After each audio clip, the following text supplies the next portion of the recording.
Carré Shalom, grâce et paix à vous au nom de notre Seigneur Jésus-Christ.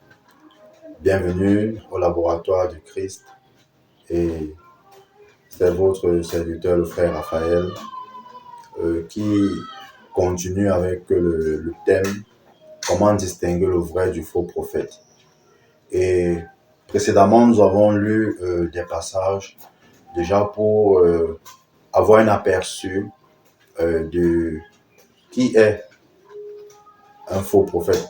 Parce que la plupart des passages que nous avons lus parlaient justement du faux prophète et qui parle de son propre chef.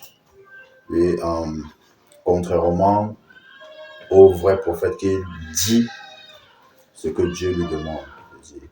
Donc, nous avons lu le chapitre 23 de Jérémie et nous nous sommes arrêtés au verset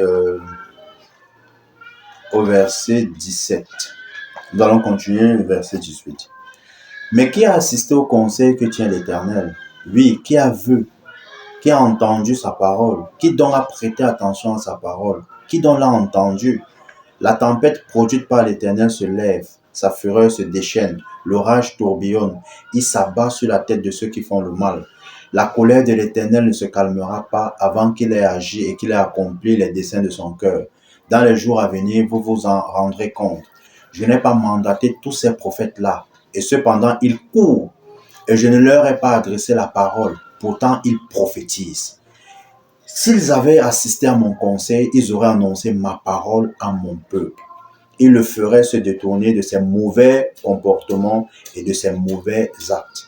Ne suis-je donc qu'un Dieu de près, demande l'Éternel? Ne suis-je pas aussi un Dieu de loin?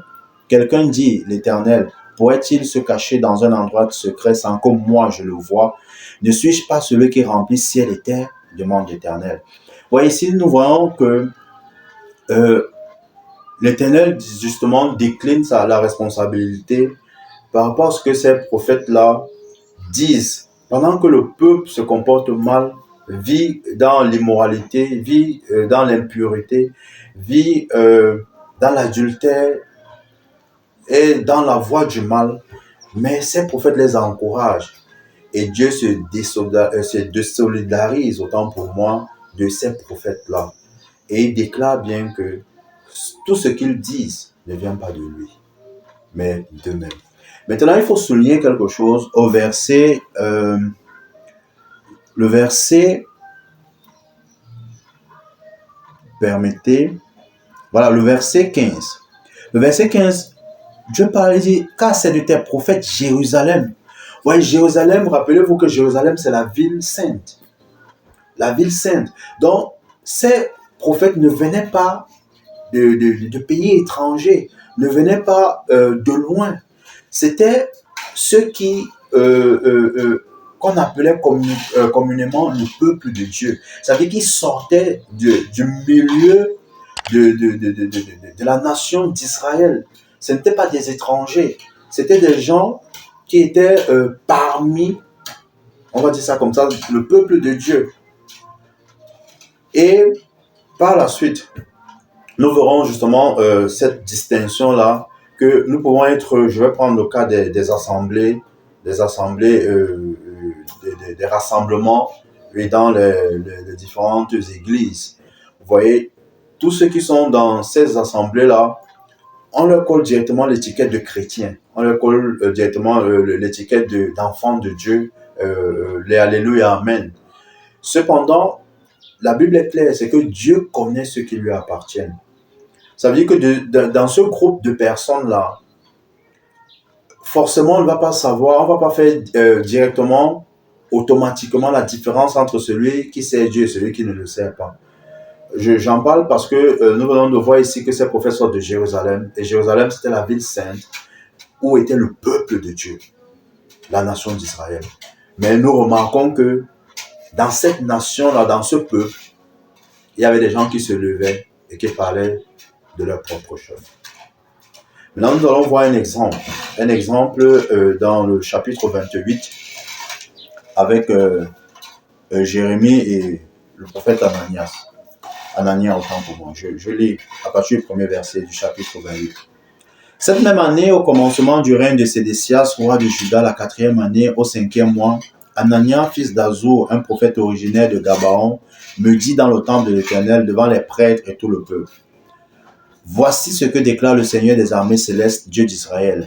Je brise le joug du roi de Babylone. Dans 2 ans, jour pour jour, je ferai rapporter dans ce lieu tous les ustensiles du temple de l'Éternel que Nabuchodonosor, roi de Babylone, a enlevé d'ici et qu'il a emporté à Babylone. Je ferai aussi revenir dans ce lieu Yekonia, fils de Joachim, roi de Juda, et tous les déportés de Juda qui sont partis à Babylone. L'Éternel le déclare, car je briserai le joug du roi de Babylone. Alors le prophète Jérémie dit au prophète Anania devant les prêtres et devant tout le peuple qui se tenait dans le temple: Puisse-t-il en être ainsi, que l'Éternel agisse de la sorte et accomplisse ce que tu viens de prophétiser, en ramenant de Babylone dans ce lieu les ustensiles du temple et tous les déportés. Néanmoins, écoute ce que je vais te dire en même temps qu'à tout le peuple. Les prophètes qui nous ont précédés, toi et moi, depuis les temps les plus anciens, ont prophétisé au sujet de nombreux pays et de grands royaumes, en annonçant la guerre, la famine et la peste. Alors maintenant, un prophète annonce la paix. On saura s'il est réellement envoyé par l'Éternel, seulement si sa prédiction se réalise. Dans ce cas précis, nous voyons justement la confrontation entre 2 prophètes, Jérémie et Anania. Et Jérémie fait bien de préciser que les prophètes qui nous ont précédés, qui sont venus avant nous, n'ont rien présagé de bon. Mais toi, tu viens et tu présages, tu parles de la paix qu'il y aura. Ok, qu'il en soit ainsi. C'est même ce que nous voulons, c'est ce que nous désirons, que nous quittions sous le joug du roi de Babylone, que nous serons libres, que nous puissions être épanouis. Seulement, est-ce que c'est ce que Dieu a dit? Et c'est pourquoi Jérémie peut dire que, en tout cas, nous verrons si réellement c'est Dieu qui a parlé. La suite, verset 10. Alors le prophète Anania prit le joug des épaules du prophète Jérémie et le brisa. Et Anania dit devant tout le peuple: Voici ce que déclare l'Éternel.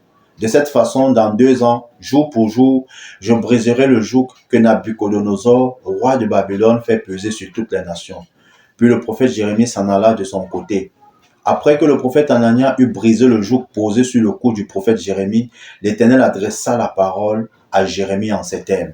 Vous voyez que ces 2 prophètes, certainement, ça c'est le commentaire que j'en fais, si Anania était un étranger, je pense qu'on ne l'aurait pas écouté, que le peuple d'Israël ne l'aurait pas écouté. Mais comme il était, c'était un frère des Juifs, c'est pourquoi ils ont porté attention à ce qu'il disait. Et ce qu'il disait était tellement bon à leurs oreilles que ils considéraient plus ce que Anania a dit que de ce que Jérémie a dit. Et nous tous savons que quand nous lisons le premier chapitre de Jérémie, que c'est Dieu qui l'avait choisi. Et Dieu lui a dit, avant même que tu ne sois formé dans le ventre de ta mère, moi je te connaissais déjà.